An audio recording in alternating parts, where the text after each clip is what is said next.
தேவன் உங்களை ஆசீர்வாதத்தை. எத்தனை பேர் சந்தோஷமாக இருக்கிறீங்க, சமாதானமாக இருக்கிறீங்க? இந்த 8வது மாதத்தில் கடைசி நாளில் நாம் இருக்கிறோம். இந்த 8வது மாதம் முழுவதும் 8 வருஷம் 8 மாதம் தேவன் நம்மளுக்கு கண்மணி போல பாதுகாத்திருக்கிறார். விசுவாசிக்கிறீங்களா? தேவனுக்கு இன்றைக்கி எல்லாம் நீங்கள் நன்றி சொல்லியிருக்கணும். இன்றைக்கி எல்லாரும் நீங்கள் சாட்சி சொல்லியிருக்கணும், நன்றி உள்ளவர்களாக இருக்கணும். இந்த மாதம் முழுவதும் 8 மாதம் தேவன் எங்களுக்கு கர்த்தாவை என்னையும் என் குடும்பத்தை பாதுகாத்தார். 9வது மாதம் நாளைக்கு வந்துடும். இந்த 8 மாதம் எங்களுக்கு எந்த ஒரு குறையில்லாதபடி தேவன் ஆசீர்வதித்தார் அப்படின்னு சொல்லி நீங்கள் சாட்சி சொல்கிறவங்களாக இருக்கணும்.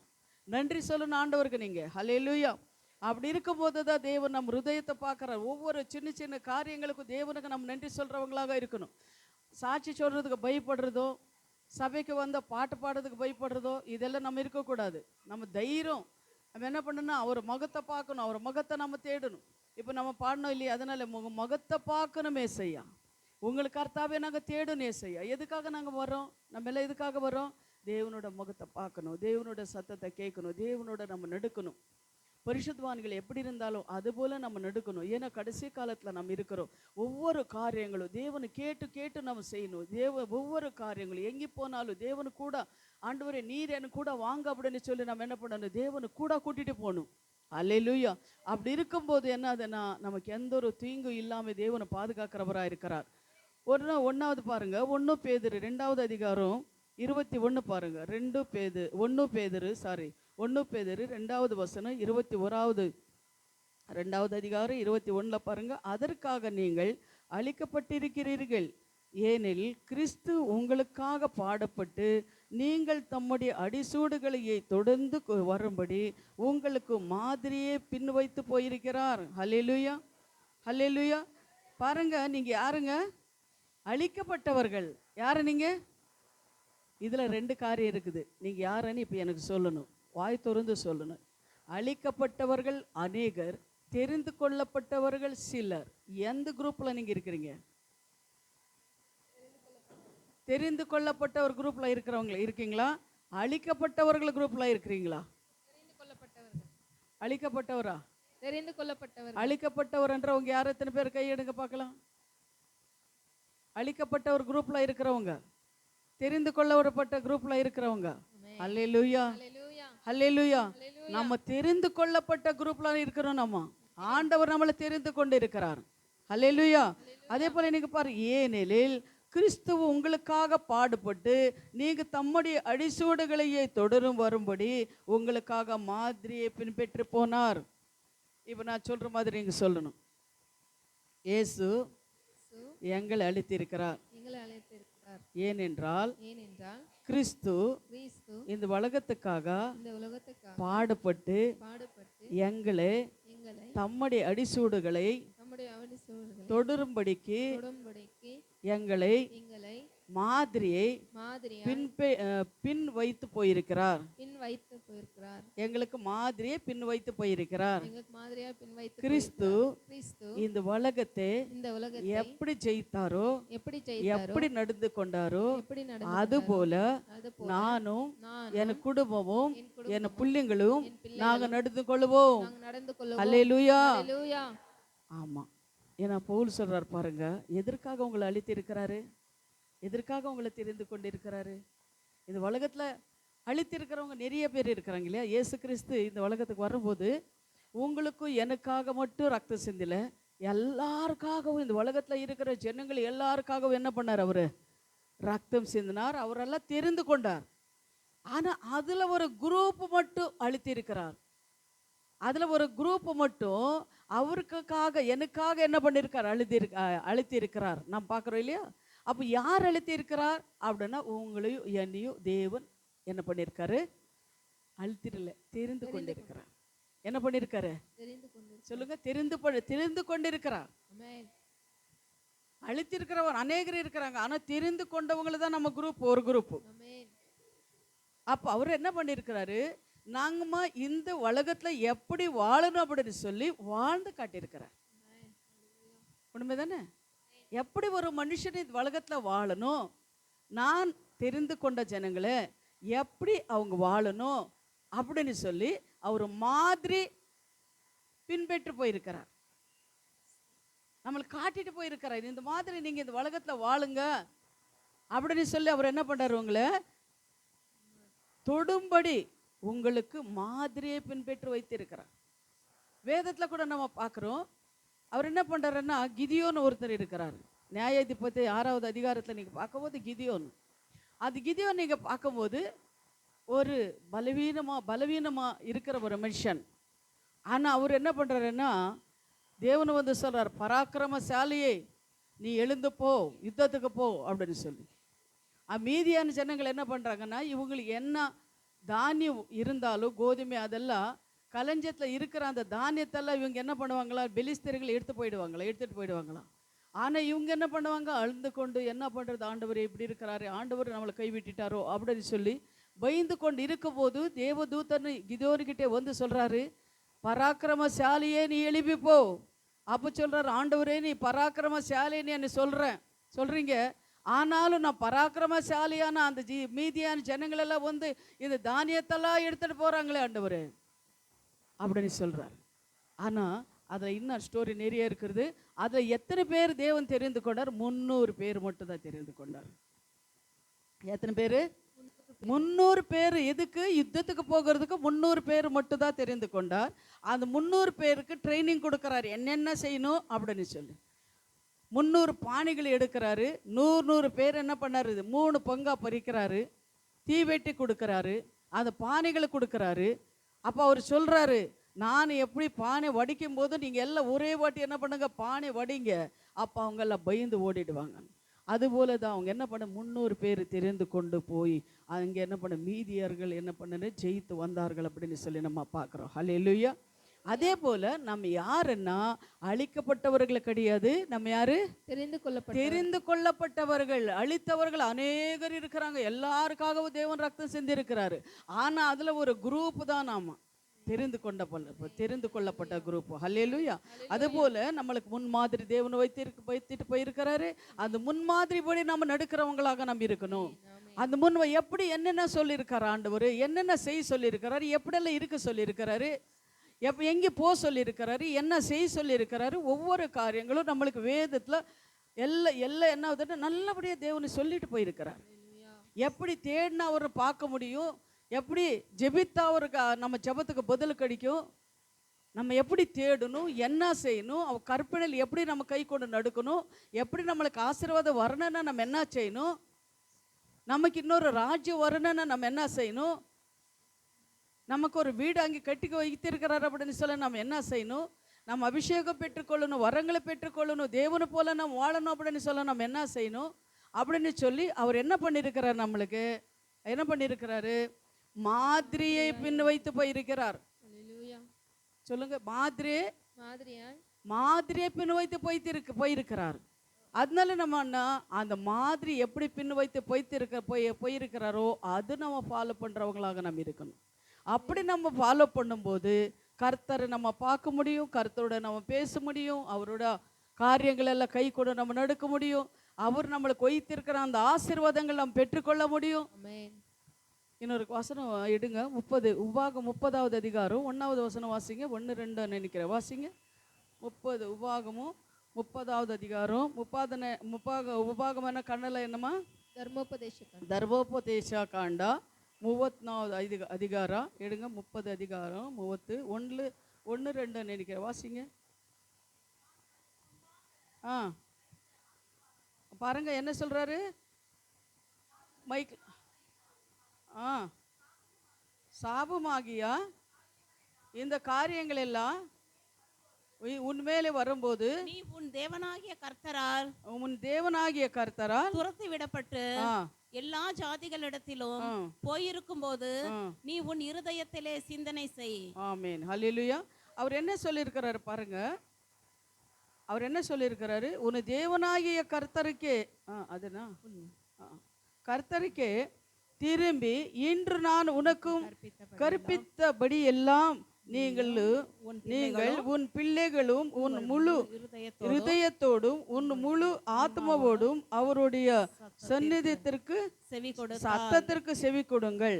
உன் தேவனாகிய கர்த்தரே உன்னை திருப்பி திருப்பி உனக்கு இறங்கி உன் தேவனாகிய கர்த்தர் உன் தேவனாகிய கர்த்தர் உன்னை சிதறடித்த எல்லா எல்லா ஜாதிகளிலிருந்து இருக்கிற உன்னை திரும்ப சேர்த்து கொள்ளுவார். ஆமென். ஹல்லேலூயா. இல்லம்மா, சாபத்து ஆசீர்வாதம் வச்சிருக்கிறாரு. அது சாபத்தையும் ஆசீர்வாதத்தையும் உனக்கு என்ன பண்ணியிருக்காரு? உங்க முன்னாடி வைத்து இருக்கிறாரு. உனக்கு சாபம் வேணுமா ஆசீர்வாதம் வேணுமா?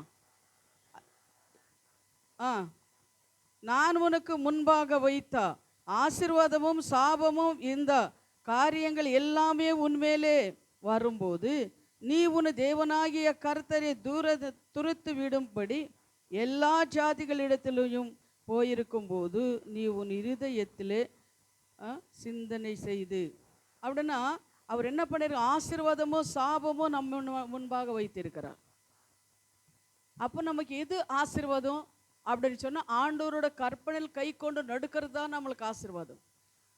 எது அவரு சொல்லபடி அவருக்கு கீழ்ப்படுறது தான் நம்மளுக்கு ஆசீர்வாதம். சாபம் எது அப்படின்னு சொல்லும்போது, ஆண்டவர் கீழ்ப்படியாமல் இருக்கிறதா சாபங்கள், ஆண்டவர் தேடாமல் இருக்கிறதா சாபங்கள். ஹல்லேலூயா. அதே போல் இதே வசனத்தை இன்னொன்று இருக்கு பாருங்க, 17 நினைக்கிற பாருங்க, 17 இதுல கூட சொல்லியிருக்கு பாருங்க. கேளாதபடிக்கு மனம் பேதித்து இழுப்புண்டு போய் வேறே தேவர்களை பணிந்து அவர்களை சேவிப்பாயானால். இல்லம்மா, 19 படிங்க, 19 30ல 19. நான் ஜீவனையும் மரணத்தையும் பாருங்க, நான் ஜீவனையும் மரணத்தையும் ஆசீர்வாதத்தையும் சாபத்தையும் உனக்கு முன்பாக வைத்தேன் என்று உங்கள் மேல் வானத்தையும் பூமியும் என்று சாட்சி இருக்கிறேன். ஆமென். போதும். ஹல்லேலூயா. அப்ப என்ன பண்றாருன்னா, ஆசீர்வாதங்களும் சாபங்களும் ஜீவனையும் மரணத்தையும், என்னது, ஜீவனும் மரணத்தையும் ஆசீர்வாதத்தையும் சாபத்தையும் எங்கே வச்சிருக்கிறாரு? நம்மளுக்கு முன்பதாக வச்சிருக்கிறாரு. எனக்கு ஜீவன் வேணுமா, மரணம் வேணுமா, ஆசீர்வாதம் வேணுமா, சாபம் வேணுமா அப்படின்றது நம்ம முன்பாக வைத்திருக்கிறார். நம்ம செலக்ட் பண்ணணும். எது நம்மளுக்கு வேணும்? எது வேணும் நம்மளுக்கு? ஜீவன் வேணும். ஜீவனும் மரணமும் வச்சிருக்கிறாரு. நமக்கு ஜீவன் வேணும், ஆசீர்வாதமும் சாபமும் வச்சிருக்கிறாரு. அப்போ நமக்கு ஜீவன் வேணும்னா நம்ம என்ன செய்யணும்? அவருக்கு நம்ம கீழ்ப்படிந்து நடக்கிறவங்களாக நம்ம இருக்கணும். அல்லேலூயா. அப்போ அந்த ஆசீர்வாதம் நம்மளுக்கு வேணும்னா என்ன பண்ணணும்? அவர் கற்பனையில் படி நம்ம நடக்கிறவங்களாக நம்ம இருக்கணும். அல்லேலூயா. அவங்க சொல்றதுக்கு கீழ்ப்படி. அதனால தான் இது நீங்கள் பவுல் சொல்றாரு பார்த்தீங்களா? என்ன சொல்றாரு? உங்களுக்கு மாதிரியை பின்பற்றி வைத்து போகிறேன். இயேசு கிறிஸ்து இந்த உலகத்துக்கு வந்து எப்படி 33 வருஷம் வாழ்ந்து காட்டினாரோ, அதுபோல் அதில் அவர் என்ன பண்ணார்? 3 வருஷம்தான் அவர் ஊழியம் செய்தார். அந்த ஊழியம் செய்த அந்த 3 வருஷத்தில் செய்திருக்கிற அந்த காரியங்கள் என்னென்ன அப்படின்னு சொல்லி நம்மளுக்கு தெரியும். அதை நீங்களுக்கு மாதிரியாக உனக்கு என்ன பண்ண முன் வைத்துட்டு போயிருக்கிறேன். உனக்கு சாபம் வேணுமா, ஆசீர்வாதம் வேணுமா, ஜீவன் வேணுமா, என்ன நீயே செலக்ட் பண்ணுன்னு சொல்லி ஆண்டவர் சொல்கிறாரு. ஹல்லேலூயா. அதுபோல் நம்ம என்ன பண்ணணும்? நமக்கு ஆசீர்வாதம் நமக்கு வேணும் அப்படின்னு சொல்லி நம்மளுக்கு ஆசை, நம்மளுக்கு இன்னொரு ராஜ்யம் வேணும் நம்மளுக்கு ஆசை, இந்த உலகத்தில் நம்ம ஆசீர்வாதமாக இருக்கணும் நமக்கு ஆசை. அதுக்காக நம்ம தேவனை நம்ம தேடுறவங்களாக நம்ம இருக்கணும். ஹல்லேலூயா. இந்த உலகத்தை நீ என்ன தலை கீழே போட்டு காலை மேலே எடுத்தாலும் நீ என்ன பண்ண முடியாது? ஆசீர்வாதம் பெற்றுக்கொள்ள முடியாது. இரவு பகலும் நீ வேலை செஞ்சு கஷ்டப்பட்டு நான் சேர்த்து வைக்கணும், பெரிய பில்டிங் கட்டணும், இது பண்ணணும், அது பண்ணணும் அப்படின்னு சொல்லி நீங்கள் எவ்வளோதான் முயற்சி பண்ணாலும் தேவனோட ஆசீர்வாதம் இல்லாமல் நீ செய்ய முடியாது. தேவன் சொல்லியிருக்கிற கற்பனையில் படி நீ கை கொண்டா இராம நீ எது பண்ணாலும் செய்ய முடியாது. ஒரு குடும்பத்தில் ஆசீர்வாதம் எப்படி இருக்குன்னா, ஓட்டு போயில போட்டா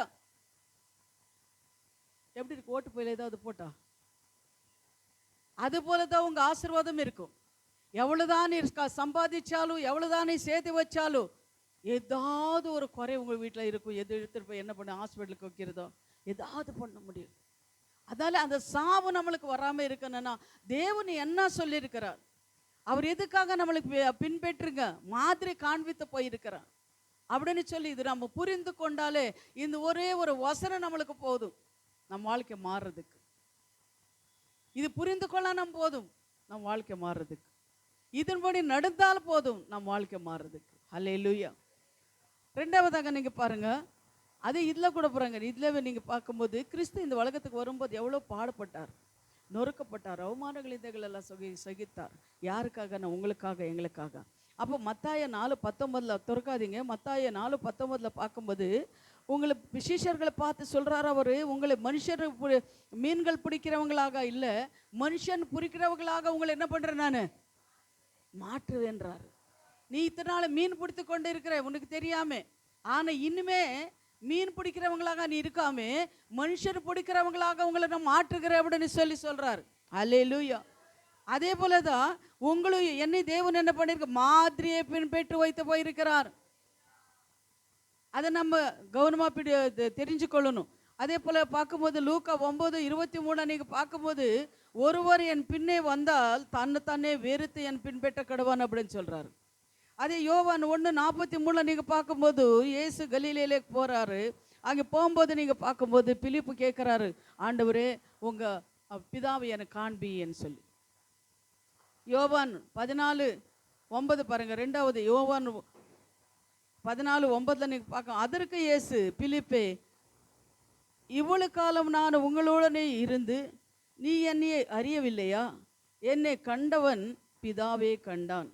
அப்படி இருக்கா பிதாவே எங்களுக்கும் காண்பி என்று நீ எப்படி சொல்கிறாய் அப்படின்றாரு. அல்லேலூயா. பாருங்க, சீஷர்கள் எல்லாம் அவங்களோட இருந்தார். ஆனாலும் அவர் என்ன கேட்குறாருன்னா, அவர் பிதாவுன்னு பார்த்து அவங்க ஜெபம் பண்ணும் போதெல்லாம் இவர் சொல்கிறாரு, இவருக்கு ஒரு அவிசுவாசம் வந்திருக்கலாம். பிதாவு எப்படி இருப்பாரோ, அவரு நம்ம பார்த்தா நல்லா இருக்கும். ஆனால் இயேசு கிறிஸ்து கிட்ட நம்ம என்ன பண்ணலாம், பிதாவு எப்படி இருக்கார் அப்படின்னு சொல்லி நம்ம கேட்கலாம் அப்படின்னு சொல்லி கேட்டதுனால அவர் சொல்லியிருக்கிறாரு, இத்தனை நாள் எனக்கு கூட இருந்து என்னை பார்த்தீங்க, என்னை பார்த்தவங்க என் பிதாவன்னு பார்த்தது போல தான், என்னை போல தான் அவர் இருப்பார் அப்படின்னு சொல்லி பிலிப்பு சொல்கிறாரு. அது வசனங்களெல்லாம் நீங்கள் எழுதிக்கோங்க. யோவான் 10:30 நானும் என் பிதாவும் ஒன்றாக இருக்கிறேன் என்றார். அல்லேலூயா. அவர் எப்படி இருக்கிறாரு? நான் தெரிய இல்லை, நானும் என் பிதாவும் என்ன பண்ணுறோம், நாங்கள் ஒன்றாக இருக்கிறோம். என்ன நீ பார்த்தேன்னா என் பிதாவை நீ பார்த்தது மாதிரி தான் அப்படின்றாரு. அல்லேலூயா. அதே போல தான் சரி, பிதாவும் குமாரனும் ஒன்றாக இருக்கிறது போல நாம் என்ன பண்ண, பிதா குமாரனும் நாம் என்ன பண்ண, அவர் சொல்கிறாரு, நாங்கள் 2 பேர் எப்படி ஒன்றாக இருக்கிறோமோ அது போல் உங்களுக்கு கூட என்ன கூட சேர்த்துக்கிறேன், நீங்களும் கூட என்ன கூட இருக்கலாம். நானும் பிதா எப்படி இருக்கிறோமோ என்னை தேடுறவன் எனக்கு கூட இருப்பான், எனக்கு சிநேகிதனாக இருப்பான் அப்படின்னு சொல்கிறாரு. அப்போது பிதா குமார் எப்படி இருக்கிறாரோ அதுபோல் இயேசுவின் நம்ம நெருங்கி நெருங்கி வரும்போது, அவன் தேடும்போது, அவர் பாதத்தில் வரும்போது இருக்க முடியுமா முடியாதா, பார்க்க முடியுமா முடியாதா, இன்னும் அவர்கிட்ட சேர முடியுமா முடியாதா, அவர் சத்தத்தை கேட்க முடியுமா முடியாதா, அவர் பார்க்க முடியுமா முடியாதா, எல்லாம் முடியும். அல்லேலூயா. பிதா குமாரன் எப்படி இருக்கிறாரோ அவரை தேடுற நம்ம தெரிந்து கொண்டிருக்கிறார், நம்ம பிரித்து எடுத்து இருக்கிறார், நம்ம மாதிரியை காட்டி இருக்கிறார். ஆனால் அவர்கிட்ட நம்ம இன்னும் நெருங்கி போக முடியும். அதுதான் சொல்றாரு. என்ன பார்த்துருக்கேன், நானும் என் பிதா ஒன்றா இருக்கிறோம். நீங்கள் என்கிட்ட வந்தீங்கன்னா, என்னை தேடினீங்கன்னா, நீங்களும் என்னோட ஃப்ரெண்டு, என்னோட சிநேகிதன், என்னோட சகோதரன் அப்படின்னு இயேசு கிறிஸ்து சொல்றாரு. அல்லேலூயா. ஆனால் யாராவது அப்படி சொல்ல முடியுமா உலகத்தில்? சொல்ல முடியாது. நீ அப்பா, நீ வாப்பா, எனக்கு ரொம்ப ஃப்ரெண்டாக இருப்பா, உனக்கு என்ன வேணுமோ நான் கொடுக்குறப்பா, உனக்கு தேவைகளெல்லாம் நான் சந்திப்பப்பா அப்படின்னு யாராவது சொல்ல முடியுமா? தாய் தகப்பன்னு கூட சொல்ல முடியாது. ஆனால் இயேசு சொல்கிறாரு, நானும் என் பிதா ஒன்றாக இருக்கிறது போல் நீ என்ன கூட வந்தேன்னா நான் 3 பேரும் ஒன்றாக இருக்கலாம். நானும் உக்காடுறேன், என் சிங்காசன பக்கத்தில் உனக்கு ஒரு சிங்காசம் வைக்கிறேன், நான் போஜனம் பண்ணுறேன், எனக்கு கூட நீ என்ன பண்ணுற, வாசிச்சிருக்கீங்களே தோசனங்களெல்லாம், நான் போஜனம் பண்ணுறேன், எனக்கு கூட நீ என்ன பண்ணுவேன், போஜனம் பண்ணுவாய், என் சிங்காசனம் பக்கத்தில் நீ சிங்காசனத்தில் உட்காருவாய். நாங்கள் எல்லாம் ஒன்றா இருக்கிறது போல், பிதா நான் ஒன்றா இருக்கிறது போல் நீ எனக்கு கூட வந்தேன்னா ஒன்றா இருப்பாய். பார்த்தீங்களா? யாராவது அப்படி சொல்ல முடியுமா? சொல்லியிருக்கா. அதனால தான் அவர் என்ன பண்ணியிருக்காருன்னா மாதிரியே காட்டி கொடுத்து போயிருக்கிறார். அல்லேலூயா. மூன்றாவதாக மத்தேயு 11:29 பாருங்க. மத்தேயு 11:29 நான் சாந்தமும் மனத்தாழ்மையாக இருக்கின்றேன், என் நுகத்தை உங்கள் மேலே ஏற்றுக்கொண்டு என்னிடத்திலே கற்றுக்கொள்ளுங்கள், அப்பொழுது உங்கள் ஆத்மாக்களுக்கு இளைப்பாறுதல் கிடைக்கும். அல்லேலூயா. பாருங்க, அவர் எப்படி இருக்கிறாராம்? சாந்தமும் மனத்தாழ்மையா இருக்கிறாராம். நம்மளுக்கு எல்லாருக்கும் தெரியும் இல்லையா? அவர் என்ன எப்படி இருக்காரு இந்த உலகத்துல வாழும்போது? மனத்தாழ்மையா, சாந்தமா, அடுத்தவங்களுக்கு, துப்புனவங்களும் துன்பப்படுத்தினவங்களும் அவங்கள என்ன பண்ணார்? அவங்கள நேசித்தார். அதை அவர் சொல்றார், மாதிரி உங்களை காட்டிட்டு போறேன் அப்படின்னு. அதனால என் நுகத்தை உங்களை மேலே ஏற்றுக்கொள்ளுங்கள். என் நுகத்தே அப்படின்னு சொல்லி இயேசு சொல்ற, என் நுகத்தே. அவட நுகத்தை என்ன அண்ணா? என்ன மாடுகள் மேலே வைப்பாங்க நுகத்தை. அது என்ன சொல்றது? அது அம்மா, மாடுகள் 2 மாடுகள் மேலே வைப்பாங்க இல்லையம்மா, அவர் கோல் வைப்பாங்களே, அது என்னது? முகத்தடியா? அது 2 மாடுகள் இந்த பக்கம் அந்த பக்கம் ஒரு மாடு இருக்கும், ஏறுவாங்க இல்லையா, ஏறு ஓட்டுவாங்க. அதில் வைத்தா அந்த மாடுகள் இழுத்துட்டு போகும். ஏற்கலப்பாவா? நுகத்தை அந்த கழுத்து. அதனால அவர் சொல்றாரு, என்ன சொல்றாரு? என் நுகத்தை ஏற்றுக்கொள்ளுங்கள். என் நுகத்தை உங்கள் மேலே ஏற்றுக்கொண்டு. எனக்கு நுகத்தை என்ன? ஒரு கஷ்டமான பாரம். ஏற்றுக்கொண்டு, உங்களை மேலே ஏற்றுக்கொண்டு என்னிடத்துல கற்றுக்கொள்ளுங்கள். நான் இந்த உலகத்தில் எப்படி இந்த உலகத்தை நான் ஜெயித்தேனோ, இந்த ஜனங்களை நான் ஜெயித்தேனோ, பாதாளத்தை ஜெயித்தேனோ, பிசாசை நான் ஜெயித்தேனோ, அதுபோல நீங்களும் என் நுகத்தை உங்க மேலே ஏற்றுக்கொண்டு. என் நுகத்தை உங்க மேலே ஏற்றுக்கொள்ளும் போது, நீ ஊழியம் செய்யும்போது, எனக்காக நீ ஓடும்போது, பல பிரச்சனைகள், போராட்டங்கள், அடிதடி, சண்டே, போலீஸ் ஸ்டேஷனும் கோர்ட்டும் அப்படின்னு சொல்லி பிடிச்சிட்டு போய் வைப்பாங்களா? ஊழியம் செய்யும்போது என்ன ஜாதி மாத்திரை, மத மாத்திரை அப்படின்னு சொல்லிட்டு என்ன பண்ணுவாங்க? போடுவாங்க. 1. 2வதாக குடும்ப பாரங்கள், கஷ்டம், வேதனை, துன்பங்கள், இதெல்லாம் ஒரு நுகம்தான். இந்த உலகத்தில் இதெல்லாம் நமக்கு இருக்குது. அதெல்லாம் நீங்க என்ன பண்ணுங்க? ஏற்றுக்கொள்ளுங்கள், கற்றுக்கொள்ளுங்கள். அப்பொழுது உங்கள் ஆத்மகளுக்கு இளைப்பாறுதல் கிடைக்கும். இந்த கஷ்டம், வேதனை, துன்பம், கடன், வியாதி, இதெல்லாம் நீங்க என்ன பண்ணுங்க? ஏற்றுக்கொண்டு நீங்க இப்படி நடக்கும் போது உங்க இளைப்பாறுதல் உங்களுக்கு கிடைக்கும். எப்போ இளைப்பாறுதல் நம்மளுக்கு கிடைக்கும்? எப்போ? ஆண்டவர்கிட்ட போகும்போது தான் இளைப்பாறுதல். இந்த உலகத்தில் நம்மளுக்கு இளைப்பாறுதல் கிடைக்காது. நம்ம ஆண்டவர்கிட்ட போகும்போது தான் நம்மளுக்கு இளைப்பாறுதல். நமக்கு அங்கே போனால் சந்தோஷம், சமாதானம், நிம்மதி, பசி இல்லை, துக்கம் இல்லை, தூக்கம் இல்லை, பலவீனம் இல்லை, இதெல்லாம் இருக்கு இல்லையா, வியாதி இல்லை. அப்போ நமக்கு ஆண்டவர் பாதத்தில் நம்ம என்ன பண்ண போகும்போது நமக்கு இளைப்பாறுதல் கொடுக்குற தேவனாக இருக்கிறார். அதனால தான் தேவனு மோசேம் பார்த்து என்ன சொல்கிறாரு? என்னாகும் 12:3 நீங்கள் பார்க்கும்போது மோசேம் பார்த்து அவர் சொல்கிறார் பாருங்க, பூமியில் அவர் என்ன, அது வாசிங்க. எண்ணாகமும் 12:3. எண்ணாகும் 12. மோசேயானவன் பூமியில் உள்ள சகல மனிதரிலும் பாருங்க, மோசேயானவன் பூமியில இருந்த சகல மனிதர்களும் மிகுந்த சாந்த குணம் உள்ளவனாயிருந்தான். எப்படி இருந்தாரு? மிகுந்த சாந்த குணமுள்ளவராக இருந்தாராம். அவருக்கு எவ்வளவு நுகங்கள் இருக்குது இல்லையா, அவருக்கு பாடுகள் இருக்கிறது இல்லையா, ஆனாலும் அவர் எப்படி இருந்தாரா? மிகுந்த சாந்த குணமுள்ளவர்களா இருந்தார். ஏன்னா அவருக்கு தெரியும், கிறிஸ்துவே, இயேசுவே ஜீவனும் வல்லமையும் அப்படின்னு அவருக்கு தெரியும். அதனால அவர் என்ன பண்ணாருன்னா, இதெல்லாம் எவ்வளோ பாடுகளை வந்தாலும் தேவன் என்னை ஒரு நாள் ஆசீர்வதிப்பார் அப்படின்னு சொல்லி எவ்வளோ பாடுகளை வந்தாலும் சகித்து கொண்டு இருந்தார். அதில் பாருங்க, தேசத்தில் எங்கே பார்த்து சாந்த குணமுள்ளவராக இருந்தாராம். அதுபோல் ஒரு தாழ்மை நம்மளுக்கு இருக்கிறதா? அப்படி ஒரு தாழ்மை குணமுள்ளவர்களாக நம்ம இருக்கணும். இந்த உலகத்தை நம்ம ஜெயிக்கிறேன்னா என்ன செய்யணும்னா, தாழ்மை நம்மளுக்கு ரொம்ப முக்கியம். எப்படி வேணாலும் செஞ்சிடலாம், எங்கே வேணாலும் போயிடலாம், எது வேணாலும் செஞ்சிடலாம், இது இல்லை. நமக்கு தாழ்மை வேணும் அப்படின்னு சொன்னால் மோசே போல் நம்ம தாழ்மை உள்ளவர்களாக நம்ம இருக்கணும். 4வதாக நீங்கள் பார்க்கும்போது எபிரேயர் 3:1 நீங்கள் படித்து பாருங்கள். எபிரேயர் 3:1 நீங்கள் படித்து பார்த்தீங்கன்னா, இப்படி இருக்க பரம அழைப்பு பந்தய பொருள்களுக்காகிய பரிசுத்த சகோதரரே, நான் அறிக்கை பண்ணுகின்ற அப்போஸ்தலரும் பிரதான ஆசாரியமாய் இருக்கின்ற கிறிஸ்து இயேசுவையே கவனித்து பாருங்கள். அல்லேலூயா. எபிரேயர் 3:1 பாருங்க, பிரதான ஆசாரியர். இங்கே ஒரே ஒரு இடத்துல தான் வேத வசனத்தில் பிரதான ஆசாரியர்னு சொல்லி இயேசு கிறிஸ்துவ சொல்லப்பட்டிருக்கிறார்.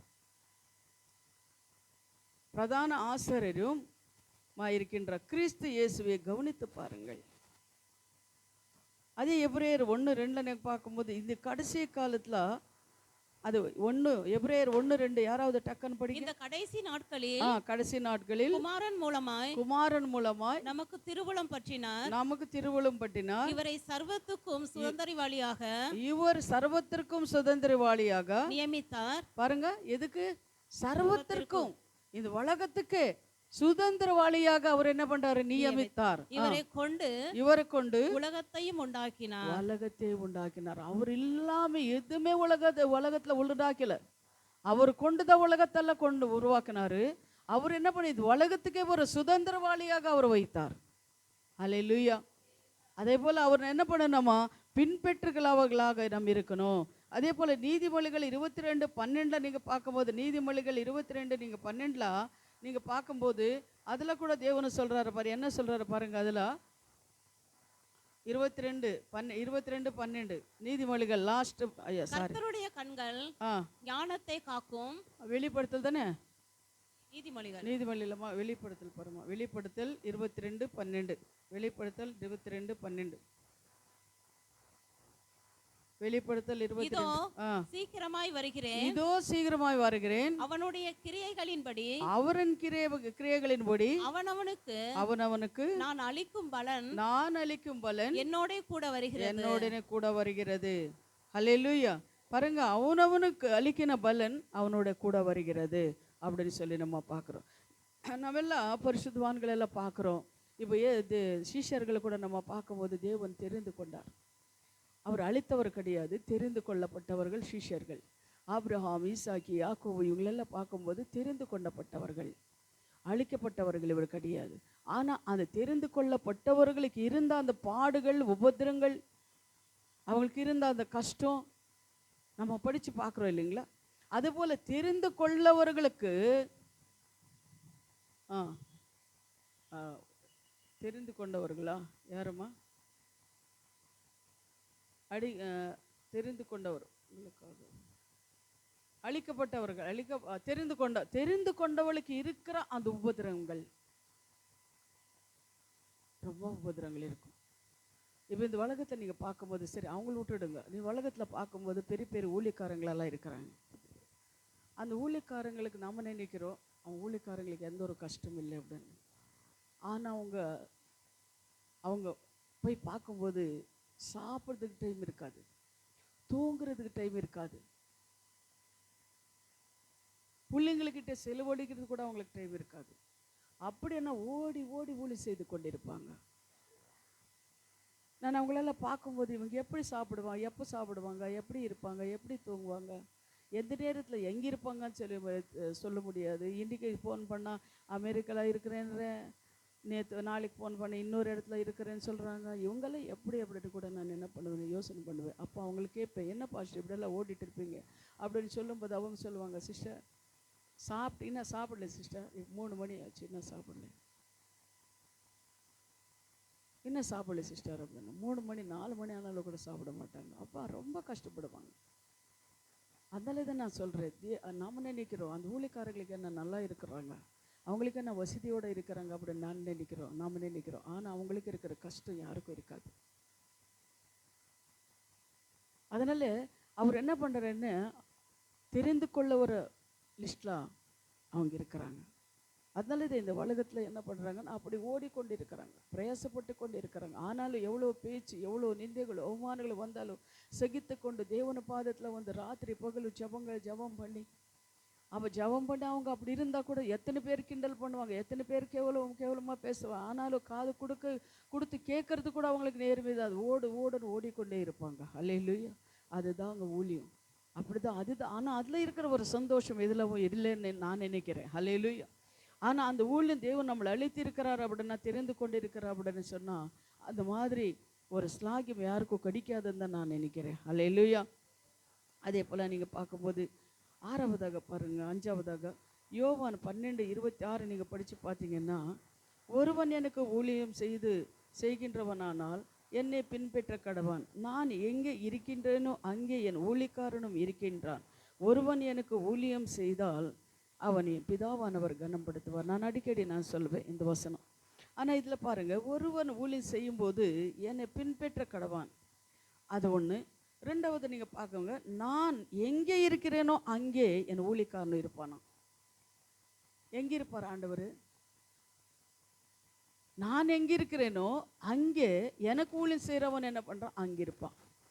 அப்படின்னா தேவன் எங்கே இருக்கிறாரு? பரலோகத்தில் இருக்கிறாரு. அங்கே நம்ம என்ன பண்ணுவோம்? இருப்போம். ஹல்லேலூயா, ஹல்லேலூயா. அப்போது அவர் அங்கே இருக்கிறார் அப்படின்னு சொல்ல. ஒருவன் எனக்கு ஊழியம் செய்தால் அவர் பிதாவானவர் என்ன பண்ணுறார்? அவரை கனப்படுத்துகிற தேவனாக இருக்கிறார். ஹல்லேலூயா.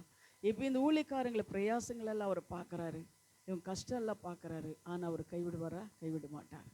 ஆனால் அதனால தான் இந்த ஊழியக்காரங்களை என்ன பண்ணுறாங்கன்னா, அங்கே அவரு கூட இருக்கணும் அப்படின்றதுக்காக தான் இந்த உலகத்தை எவ்வளோ பாடுகளோ கஷ்டங்கள் இருந்தாலும் பரவாயில்லை அப்படின்னு சொல்லி ஓடிக்கொண்டிருக்கிறாங்க. எனக்கு தெரிஞ்சு. அல்லேலூயா. நீங்கள் பார்க்கும்போது ஆர்டினேஷனுக்கு கொடுக்கணும், பிஷப் ஆர்டினேஷன் அப்படின்னு சொல்லி எனக்கு கூட்டிகிட்டு போனாங்க. அங்கே போன 37 பேர், லேடிஸு 7 பேர், ஜென்ஸு ஒரு 30 பேர். அங்கே போனால் உண்மைதான், இதுவரை நான் பார்த்ததும் இல்லை, கேட்டதும் இல்லை, அந்த மாதிரி நடந்து கொண்டதும் இல்லை சொல்லணுன்னா.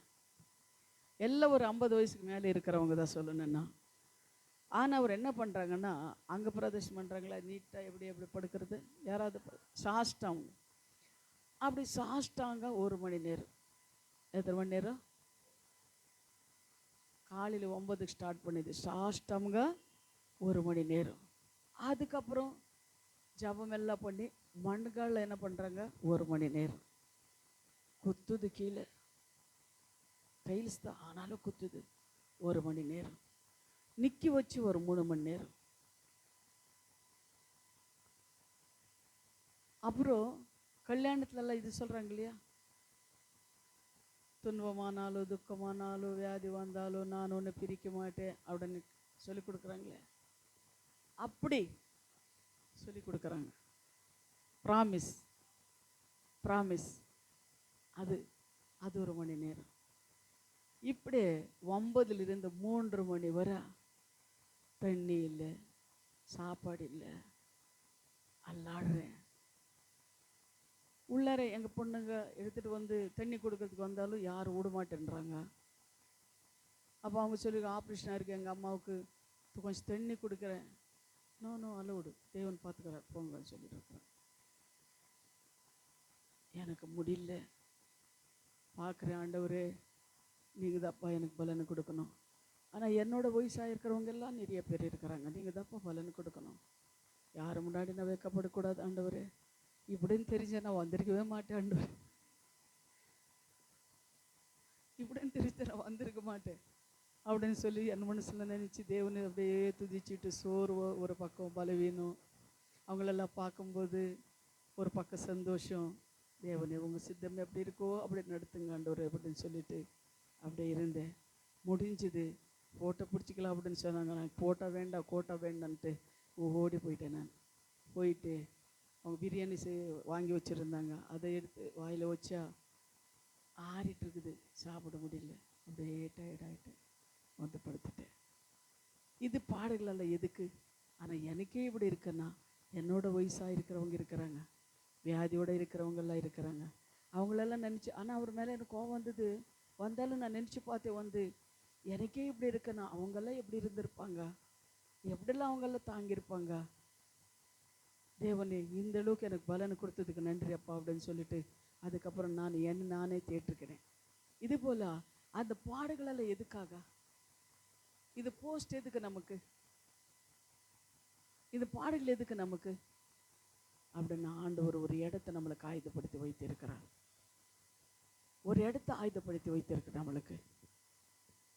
இந்த உலகத்தில் ஒரு போஸ்ட் எதுக்கு அப்படின்னு சொன்னால், நம்ம பேரோ புகழுக்காக இந்த போஸ்ட்டு கிடையாது.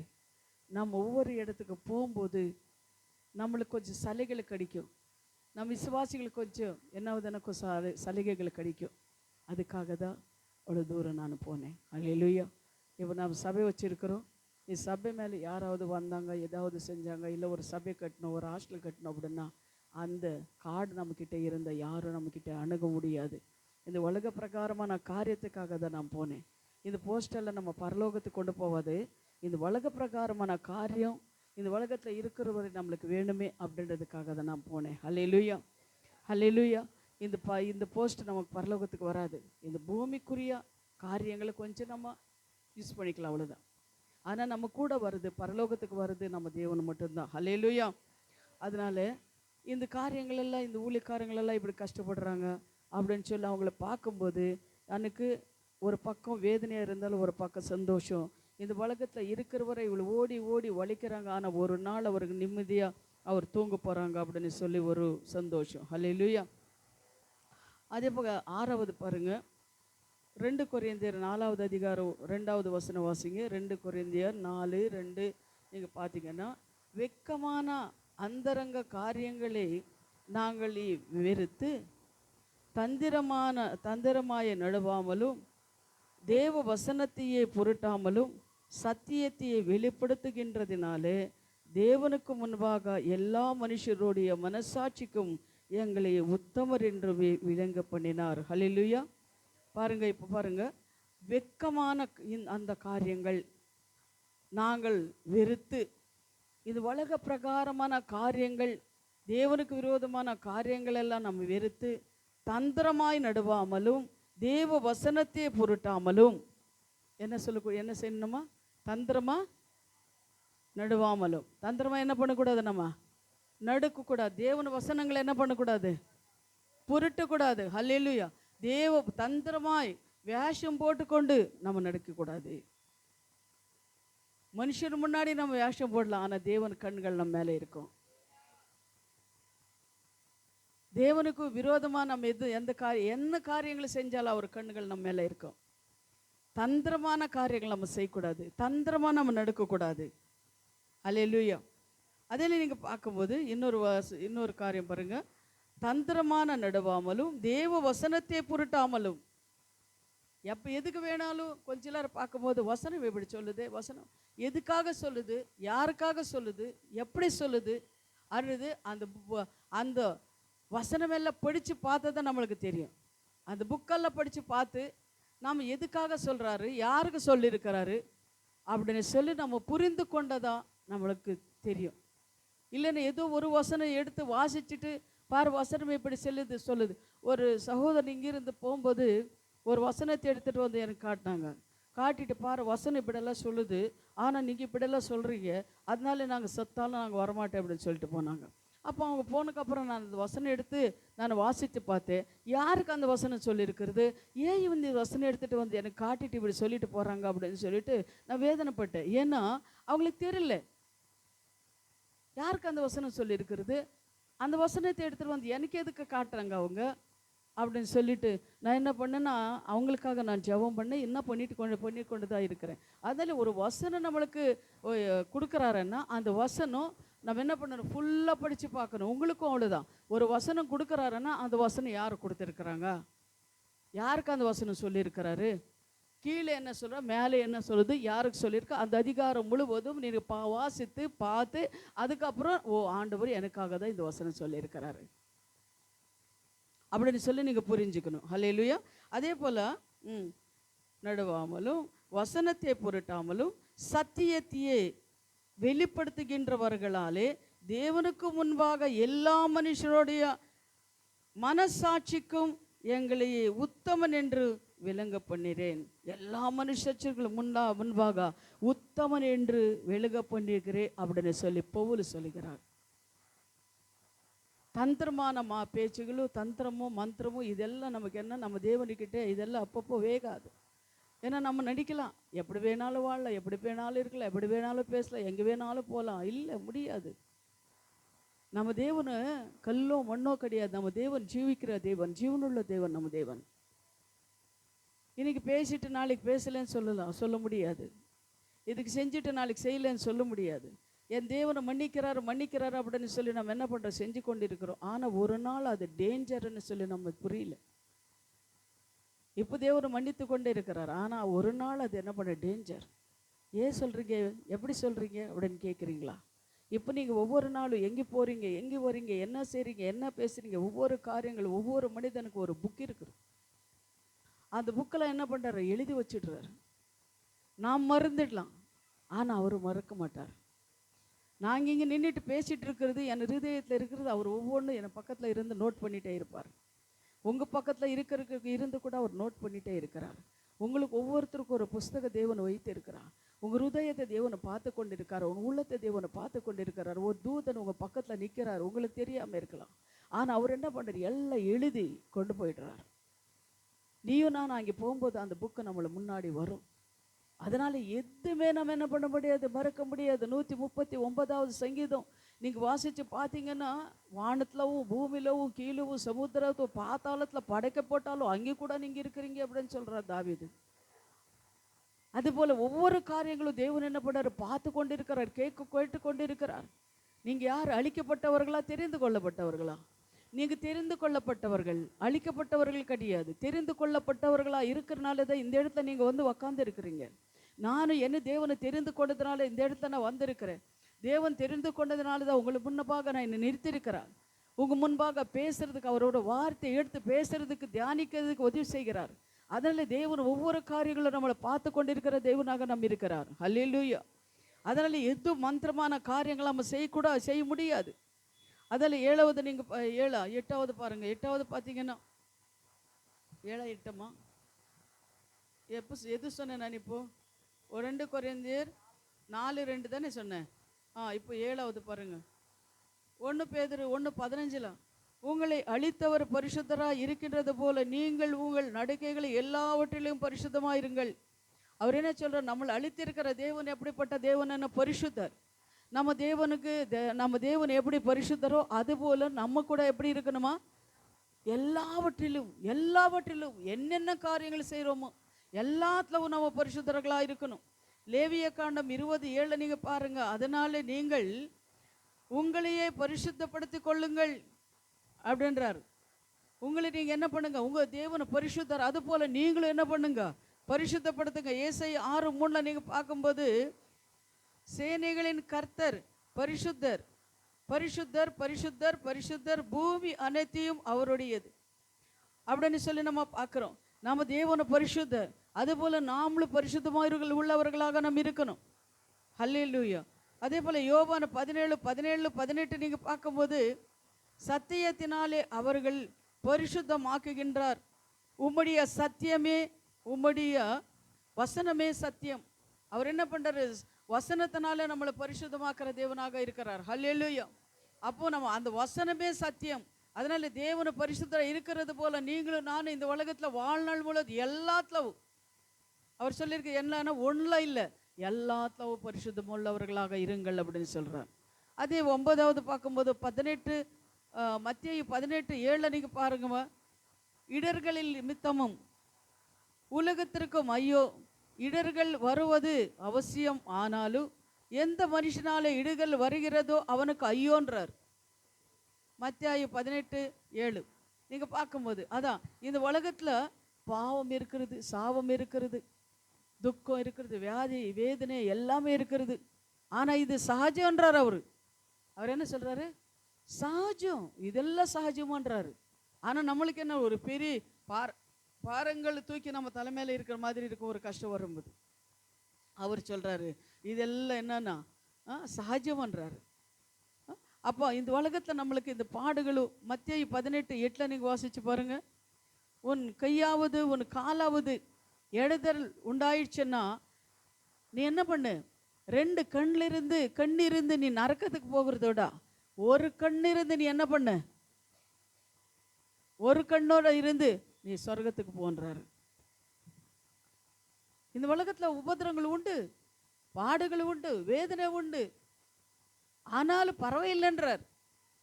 பரவாயில்ல, பரவாயில்ல. இத்தனை வருஷம் இந்த உலகத்தில் எத்தனை, ஒரு 70 80 வருஷம் இருப்பியா, 60 வருஷம் இருப்பியா, பரவாயில்ல, கொஞ்ச நாள் கஷ்டப்படு. வியாதியோடு இருக்கிறியா, கொஞ்ச நாள் பரவாயில்ல கஷ்டப்படு. கடனோடு இருக்கிறியா, கடனோடு இருந்தால் ரொம்ப நரக்கம் தான். ஆனால் கடனெல்லாம் தீக்கணும் அப்படின்னு சொல்லி ஜெபம் பண்ணிக்கணும். வியாதி கூட சகிச்சிடலாம், கடன் ரொம்ப கஷ்டம். ஏன்னா நாங்கள்லாம் இருந்தாலும் புரண்டி வந்திருக்கிறவங்க, சரிங்களா? அதனால் இந்த கடன் இல்லாமல், அந்த வியாதி இல்லாமல், அந்த வியாதி வந்தாலும் இந்த உலகத்தில் பரவாயில்லை, ஏன்னா கொஞ்ச நாள் உபத்திரம். ஆனால் இன்னொரு காரியம், இந்த பாவமோ சாவமோ அநியாயங்களோ அக்கிரமங்களோ செஞ்சு இந்த உலகத்தில் கடன் இருக்கக்கூடாது, வியாதி இருக்கக்கூடாது, நம்ம நல்லா இருக்கணும் அப்படின்னு சொல்லி நான் வாழ்ந்து பாவம் செஞ்சு நீ என்ன பண்ணணும், சரி நரக்கத்துக்கு போகிறதில்ல, உனக்கு கண்ணு பாவம் செஞ்ச ஒன்று பிடுங்கி போடு, ஒன்று வச்சு நீ நான் சொர்க்கத்துக்கு போன்றாரு. அல்லேலூயா. அதனால தான் அதுக்கு என்ன அர்த்தம், இந்த உலகத்தில் நீ கஷ்டப்பட்டாலும் பரவாயில்லை, உனக்கு இன்னொரு இடம் இருக்குது, அது நீ சந்தோஷமாக இருப்ப. அல்லேலூயா. அதே போல் இன்னொன்று பாருங்க, சில மாதிரிகள் தேவ சமூகத்திலே வருவதனாலே மாதிரி. டைம் எவ்வளோமா, எவ்வளோ? 11 இன்னும் இருக்கா 11:21. சரி, ஓகே. நான் என்ன 12க்கு மேலே போயிடுச்சேன்னு நினச்சேன். என்னோட பாவம் எல்லாம் பசியோடு இருப்பாங்களேன்னு. ஸ்தோத்திரம். ஹல்லேலூயா. சில மாதிரிகள் அப்படின்னா ஒன்றாவது தேவ சமூகத்திலே வருகிறதுக்கு மாதிரியாக இருக்கணுமா. நீங்கள் தேவ சமூகத்தில் வர்றதுக்கு எப்படி இருக்கணுமா? நீங்கள் விசுவாசமாக உற்சாகமாக கேட்டதா எனக்கு உற்சாகமாக இருக்க சொல்கிறதுக்கு. சபைக்கு வர்றதுக்கு நீங்கள் எப்படி இருக்கணுமா? சபைக்கு வர்றதுக்கு அந்த வசனம் படிக்கலாமா? ஏசாயா 50:4 நீங்கள் படித்து பாருங்கள். சபைக்கு வர்றதுக்கு எப்படி மாதிரி இருக்கணும்? இளைப்படைந்தவர்களுக்கும் சமயத்திற்கேட்ட வார்த்தை சொல்ல நான் அறியும்படிக்கு கர்த்தராகி ஆண்டவர் எனக்கு கல்விமான நாவியை தந்தருளினார். காலை தோன்றும் என் எழுப்புகிறார். கற்றுக் கொடுக்கின்றவர்களைப் போல நானும் கேட்கும்படி என் செவியை கவனிக்க செய்கிறார். ஹல்லேலூயா. பாருங்க, நீங்கள் எப்படி சபைக்கு வரும்போது நீங்கள் மாதிரி எப்படி இருக்கணுமா? உங்களுக்கு என்ன பண்ண, கல்விமான நாவு தேவனுக்கு தந்திருக்கிறார். என்ன நாவு தந்திருக்கிறாரு? கல்விமான நாவு. என்ன அப்படி சொன்னா அப்படின்னு சொல்லி யாரோ கேட்டாங்க. என்ன, யாருக்கு டவுட் இருக்குது? கல்விமான நாவு அப்படின்னா யாருக்கு டவுட் இருக்குது? யாருக்கு டவுட் இல்லையா? கல்விமான நாவு டவுட்டு. சொல்லுமா போல. கல்விமான நாவு என்ன? படிக்கிற நாவு. சரி, அப்புறம் கல்விமான நாவு அப்படின்னா கல்விமான் யார்? கல்விமான் அப்படின்னா யாரம்மா கல்விமான்? நல்லா படித்தவங்க இல்லையா? அல்லேலூயா. கல்விமான் என நாவு எனக்கு தந்தருளும் அப்படின்னு சொல்லி ஜெபம் கூட பண்ணுறாங்க. யார் தெரியுமா? யாரோ பரிசுத்தவான்கள் யாரோ பண்ணியிருக்கிறாங்க, மறந்துட்டேன் நான். ஆனால் கல்விமான நாவு அப்படின்னு சொல்ல நம்ம பாடவோ துதிக்கவோ தேவன் வசனங்களெல்லாம் வாசிக்கிறதுக்கு நமக்கு என்ன, நம்ம வாயில் தேவன் வார்த்தைகளை போடுறது. இப்போ நீங்கள் வந்து பாடினீங்கன்னா உங்கள் பாட்டு எப்படி இருக்குன்னு தெரியுமா? கல்விமான நாவு போல். அப்பா, இந்த பாட்டு கேட்கறதுக்கு இன்னும் இன்பமாக இருக்கிறது, இந்த வார்த்தை படிக்கிறதுக்கு ஆண்டவர் இவங்க படிக்கும்போது என்ன இன்பமாக இருக்குது.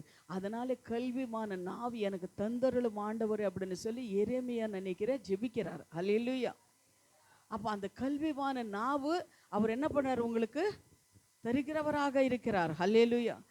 இன்னொரு ரெண்டாவது காரியம் என்ன பண்ண தெரியுமா? காலை தோன்றும் உங்களை எழுப்புகிறாரா. என்ன பண்ணுறாரு? உங்களை காலை தோறும் கல்விமான நாவு தந்து காலை தோறும் எழுப்புறாரு. எதுக்காக? கற்றுக்கொள்கின்றவர்கள் போல நானும் கேட்கும்படி என் செவியை கவனிக்க செய்கிறார். ஆனால் நல்லா பாடா நல்லா துதிக்கா நமக்கு காலையிலவே தேவன் என்ன பண்ணுறாரு? நல்ல ராகத்தை கொடுத்து நம்மளை என்ன பண்ண, கற்றுக்கொள்ளுவர்கள் போல நம்மளை கற்றுக் கொடுக்குற தேவனாக இருக்கிறார் நம்ம தேவன். அதனால இந்த கல்விமான நாவை நம்மளுக்கு தேவனு கொடுக்குறாரு. அதனால சபைக்கு வரும்போது நம்ம வாய்களெல்லாம் எப்படி இருக்கணும்னா கல்விமான்களை போல இருக்கணுமா. அந்த நம்ம இன்னொன்று எப்படின்னா இன்னொரு காரியம், நம்ம வாய்களை காத்து கொள்ளணும். நம்ம தேவனுக்கு விரோதமான காரியங்களும் ஜனங்களுக்கு விரோதமான காரியங்கள் இல்லாமல் அந்த கல்விமான நாவு தேவனே எனக்கு தாங்க, உங்களுக்கு விரோதமான பேச்சுகளும் உங்களுக்கு விரோதமான காரியங்களும் நாங்கள் பேசக்கூடாது, செய்யக்கூடாது ஆண்டவர் அப்படின்னு சொல்லி நம்ம ஜெபிக்கிறவங்களாக இருக்கணும். அல்லேலூயா. அதனால கல்விமான நாவை அவர் நம்மளை கொடுக்குறாரு அப்படின்னு சொல்லி. அல்லேலூயா. அப்போ பாருங்க, இன்னொரு வசனம் நீங்கள் பார்க்கணும். கிறிஸ்து குறித்து உண்மை என்னன்னு யோவான் 7:16-17 நீங்கள் பார்க்கும்போது, யோவான் 7வது அதிகாரம் 16-17 பாருங்க. என் உபதேசங்களே என்னுடைய இராமலும் என்னை அனுப்பினவருடைய இருக்கின்றது. என் உபதேசம், இயேசு கிறிஸ்து சொல்றார், எனது உபதேசங்களெல்லாம் என்னுடையதல்ல, என் அனுப்பின என் பிதாவுடையதா இருக்கிறது. நான் சுருக்கமாக சொல்கிறேன், அதை நீங்கள் எழுதிக்கோங்க, வீட்டில் போய் படிங்க. லூக்கா 4:22 பார்க்கும்போது இவன் யோசேப்பு அவரை உபதேசம் பண்ணுறாரு. ஏன்னா ஆலயத்தில் போயிட்டு இவர் என்ன பண்ணுறாரு, இயேசு கிறிஸ்து உபதேசம் பண்ணும்போது அங்கே இருக்கிற பரிசேயர் சதுசேயர்களெல்லாம் அவரை பார்த்து, அவர் யோவான் 17:16-17 யோவான் 7:16-17 அங்கே இருக்கிற ஜனங்களெல்லாம் பார்த்து சொல்கிறாங்க, இவன் யோசேப்பின் குமாரன் தானே, இவனுக்கு எப்படி இந்த கல்விமான நாவு வந்தது, இவன் எப்படி இப்படி பிரசங்கம் பண்ணுறான், இவன் கார்பெண்டர் மகன் தானே, மரியாதை மகன் தானே, இவருக்கு எப்படி இந்த மாதிரியெல்லாம் ஞானம் இருக்கும் அப்படின்னு சொல்லி அவங்க என்ன பண்ணுறாங்களன்னா முறுமுறுத்து கொண்டு இருக்கிறாங்க. அதே போல் இந்த கல்விமான நாவு, அவர் சொல்கிற அந்த வார்த்தைகள், அவர் பண்ணுற அந்த பிரசங்கம், அது ஜனங்கள் உள்ளத்தில் என்ன போய் அது என்னாவது, சீஷர்களை போகும்போது எம்மாவர் சீஷர்களை போகும்போது அந்த வார்த்தைகளை கேட்டு அவர் என்ன பண்ணுறாங்களா, அவங்க இருதயங்களெல்லாம் கொழுந்து விட்டு எரியவில்லையா அப்படின்னு சீஷர்கள் சொல்கிறார். அதுபோல தான் அவர் வார்த்தைகள், அந்த கல்விமான நாவை அவர் கொடுத்தும்போது அந்த வார்த்தைகளை அவர் கேட்கும்போது அவங்க ஹிருதயங்களெல்லாம் கொழுந்து விட்டு எரிந்துதான். அல்லேலூயா. அப்படி இயேசு கிறிஸ்து வந்து பிரசங்கம் பண்ணினார் அப்படின்னு சொல்லி நம்ம பார்க்குறோம். அல்லேலூயா, அல்லேலூயா. ஸோ அதனால நம்ம தேவ சமூகத்துக்கு வரும்போது மாதிரியாக நம்ம இருக்கணும், மாதிரி உள்ளவர்களாக இருக்கணும். சரி, தேவ சமூகத்தை விட்டு போகும்போது எப்படி இல்லை, அப்போ மாதிரியாக தான் நம்ம இருக்கணும். நம்ம வாயை நம்ம காத்து கொள்ளுகிறவர்களாக இருக்கணும். அல்லேலூயா. அதனால் ரெண்டாவதாக நம்ம பார்க்குறோம், ஜபத்தினால் மாதிரி. ஜெபிக்கும் போது மாதிரியாக ஜெபிக்கணுமா? மார்க் 1:35 மார்க் 1:35 நீங்கள் பார்க்கும்போது அவர் அதிகாலையிலே இருட்டோடு எழுந்து புறப்பட்டு வனாந்தரமான ஒரு இடத்திற்கு போய் அங்கே ஜெபம் பண்ணினார். அந்த ஜபத்தில் மாதிரி. அப்போ நம்ம என்ன பண்ணணும், இயேசு கிறிஸ்து எப்படி இருட்டோடவே போய் அவர் ஜெபம் பண்ணாரோ அது போல நாம் என்ன பண்ணணும், தண்ணியை ஒரு இடத்துல உக்காந்து நம்ம என்ன பண்ணணும், ஜெபிக்கிறவங்களாக நம்ம இருக்கணும். சபைக்கு வரும்போது மாதிரியாக இருக்கணும், ஜபத்தில் என்ன பண்ணணும், தனியாக நம்ம உட்காந்து ஜெபிக்கிறவங்களாக இருக்கணும். நான் நிறைய வாட்டி நான் யோசனை பண்ணியிருக்கிறேன், என்னென்னா இயேசு கிறிஸ்து ஏன் இப்படியெல்லாம் ஜெபித்தாரா, அவர் தேவன் தானே, ஏன் பிதாவை நோக்கி நோக்கி ஜெபித்து கொண்டே இருந்தாரே, அப்போ அவருக்கு அவ்வளோ ஜபம் அவருக்கு தேவை இருந்ததா அப்படின்னு பார்க்கும்போது நினச்சி பார்த்தா, நம்மளை போல மாம்சத்தில் தானே அவர் வந்தார், அவருக்கு ஜபம் தேவையில்லையா?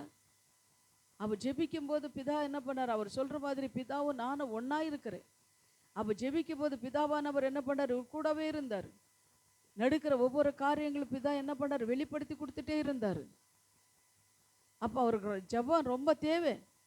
காலையில் மாலையில் அவர் என்ன பண்ணுறாரு, தனியாக போய் ஜெபித்தாராம். அவருக்கே ஜபம் தேவைன்னா நம்மளுக்கு எவ்வளோ இருக்கும் நினச்சி பாருங்க. நமக்கு எவ்வளோ என்ன தேவை இருக்கும்.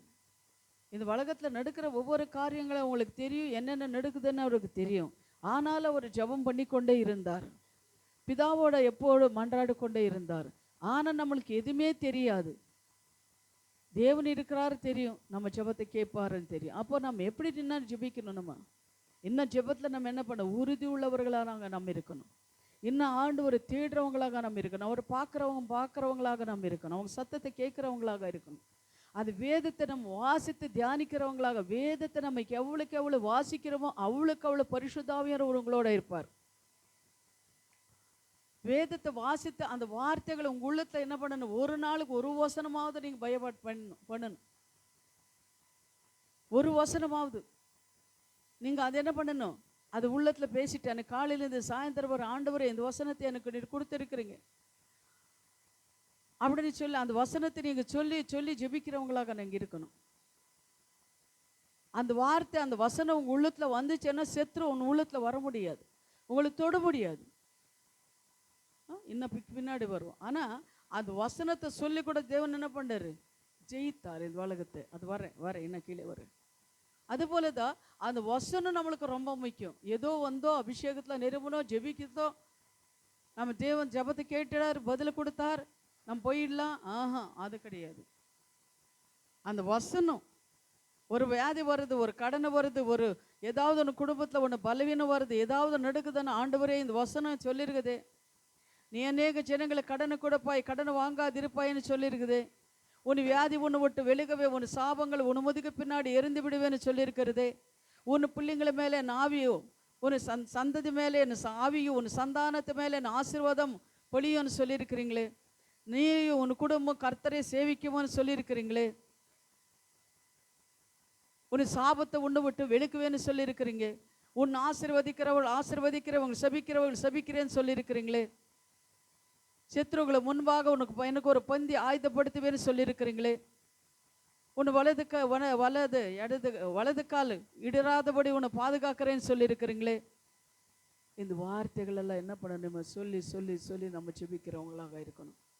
பிள்ளைங்களுக்காக நீங்கள் ஜெபிக்கும் போது கூட சரி, பிள்ளைங்களுக்காக நீங்கள் ஜெபிக்கும் போது தேவனை உன் பிள்ளையை ஒழுமர கண்டுகளை போல ஆசீர்வதிப்பேன்னு சொல்லியிருக்கிறீங்களே. உன் மனைவி வீட்டோர திராட்சை கொடை போல இருப்பாள்னு சொல்லியிருக்கிறீங்களே. தேவனை உன்னை ஆசீர்வதிக்கிறேன்னு சொல்லியிருக்கிறீங்களே. 2 சாமுவேல் 7:29 அடியாளோட வீடு உங்களுக்கு முன்பாக இருக்கிறபடினாலே அந்த அடியாளோட வீடு ஆசீர்வதிப்பேன்னு சொல்லியிருக்கிறீங்களே. வானத்து நட்சத்திரங்களை போல கடற்கரை மண்ணு போல உன்னை ஆசீர்வதிப்பேன்னு சொல்லியிருக்கிறீங்களே. இந்த வார்த்தைகளெல்லாம், இந்த வாக்கு தத்தங்களெல்லாம் சொல்லி சொல்லி சொல்லி நீங்கள் ஜெபிக்க ஜெபிக்க ஜெபிக்க பிசாசு ஆனவன் உங்களை விட்டு ஓடி போயிடுவான்.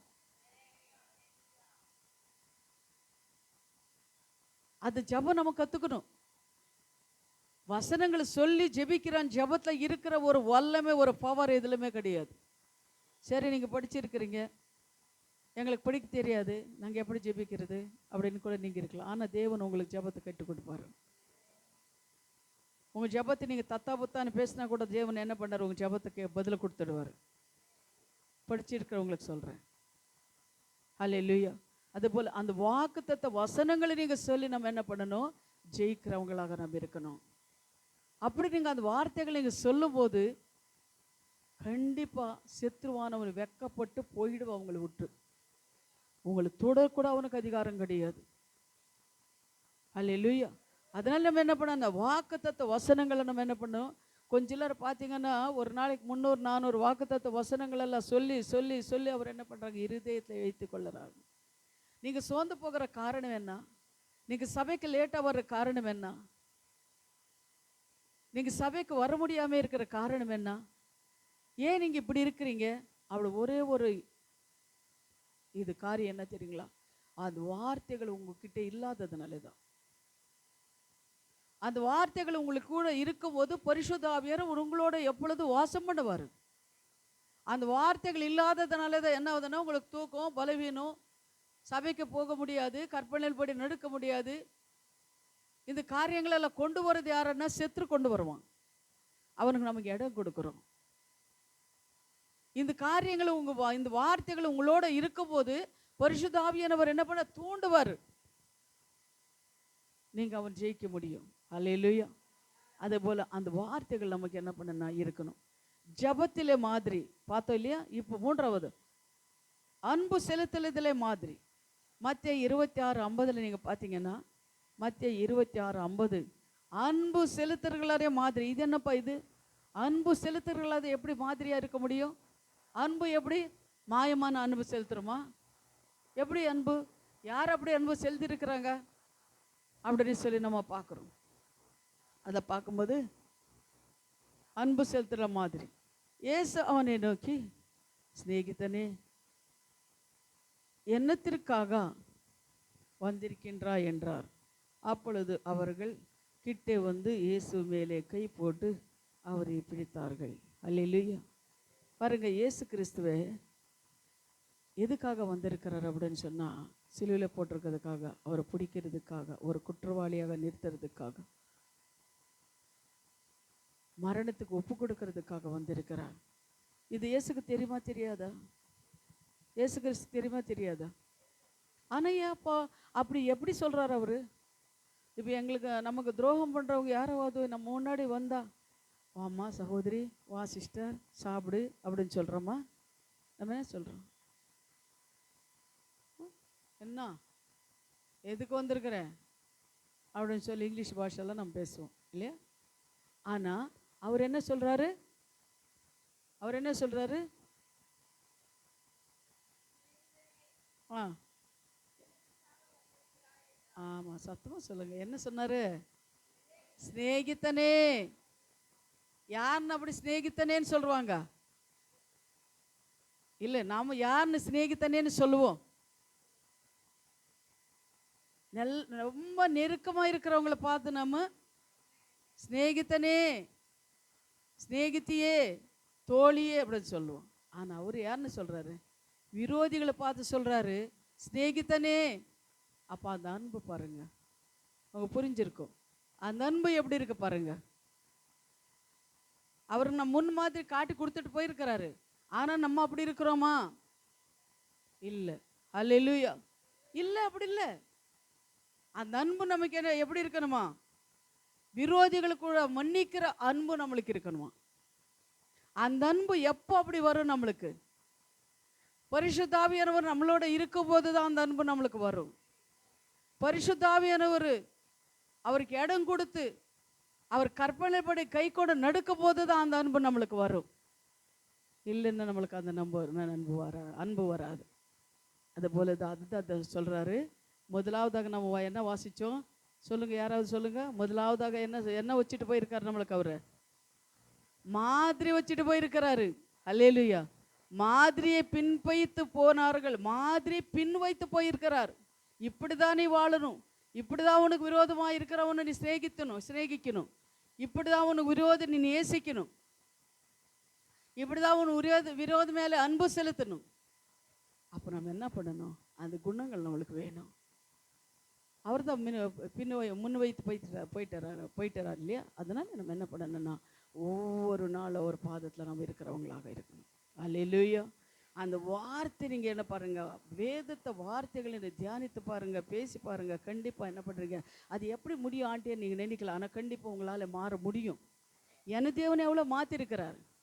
நான் இருந்ததுக்கு இப்போ எவ்வளோ நான் 100% என் தேவன் என்னை மாற்றிருக்கிறார். நான் அடித்து சொல்ல முடியும். ஃபர்ஸ்ட் இருந்ததுக்கும் இப்போ இருக்கிறதுக்கும் 100% 100% என் தேவனை மாற்றிருக்கிறா.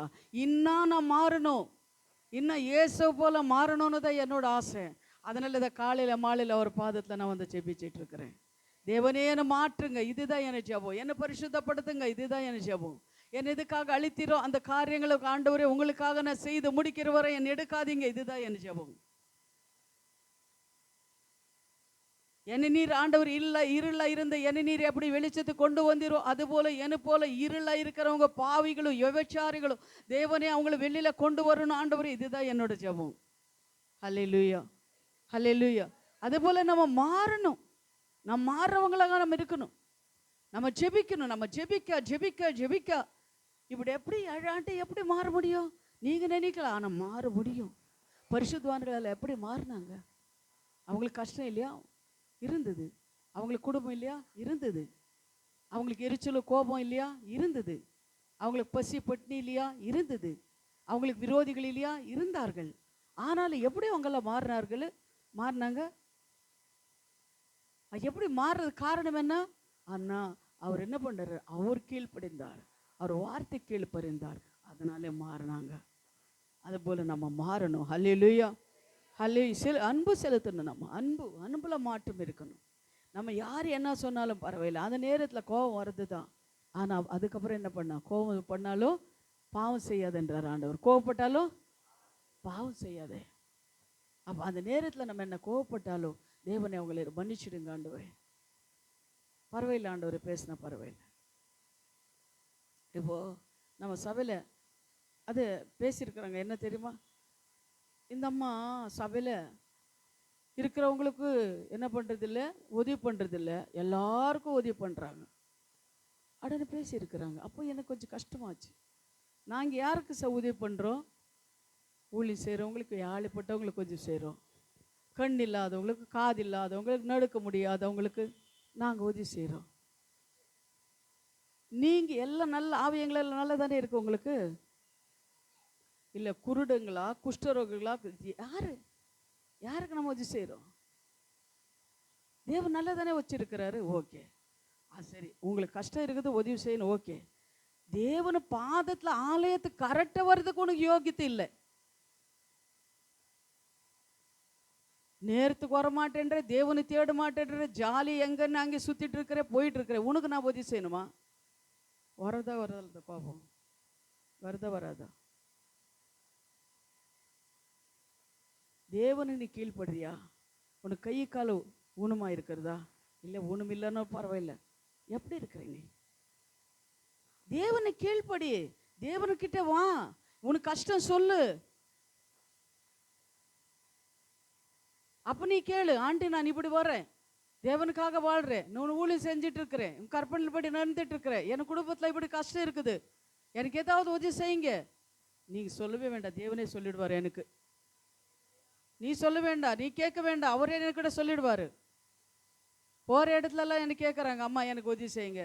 உனக்கு எதுக்கு உதவி செய்யணும்? நான் ஊழியக்காரங்களுக்கு கேட்குறாங்க, ஏன் அம்மா எனக்கு, உனக்கு எதுக்கு காலு கை காலெல்லாம் நல்லா இருக்குது இல்லையா, உனக்கு எதுக்கு நான் உதவி செய்யணும்? நான் கொடுக்கறது 1000 500 கொடுக்கறது ஒரு நாளில் உனக்கு செலவாயிடும்.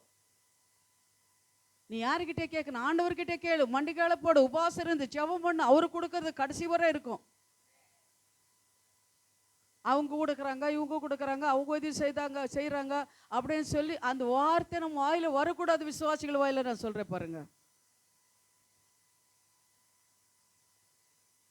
நம்ம விசுவாசிகள் வாயில, ஏன்னா தேவன் நம்ம நல்லா வச்சிருக்கிறாரு. நம்மளோட மோசமா இருக்கிறவங்க எத்தனை பேர் இருக்கிறாங்க, கை கால் இல்லாம, உடம்பு சரியில்லாம, வஸ்திரங்கள் இல்லாம, ராத்திரி பகலு சாப்பாடு இல்லாம என்ன பண்றாங்க, ஊழியம் செஞ்சு கொண்டு இருக்கிறாங்க. உண்மையெல்லாம் ஊழிக்காரங்களெல்லாம் இருக்கிறாங்க. அவங்களுக்கு நம்ம என்ன பண்ணணும்? உதவி செய்யணும், தான தர்மங்களை செய்யணும். அவங்களுக்காக நம்மளுக்கு தேவனு கை கால் நல்லா கொடுத்திருக்கிறாரு, பலனு கொடுத்திருக்கிறாரு. அப்படிப்பட்டவங்களுக்கு நாம் ஒழிச்சு உதவி செய்யணும். சபையில் ஏதாவது கொடுப்பாங்களா? சபையில் ஏதாவது கொடுப்பாங்களா? அது என்ன புத்திங்க அது?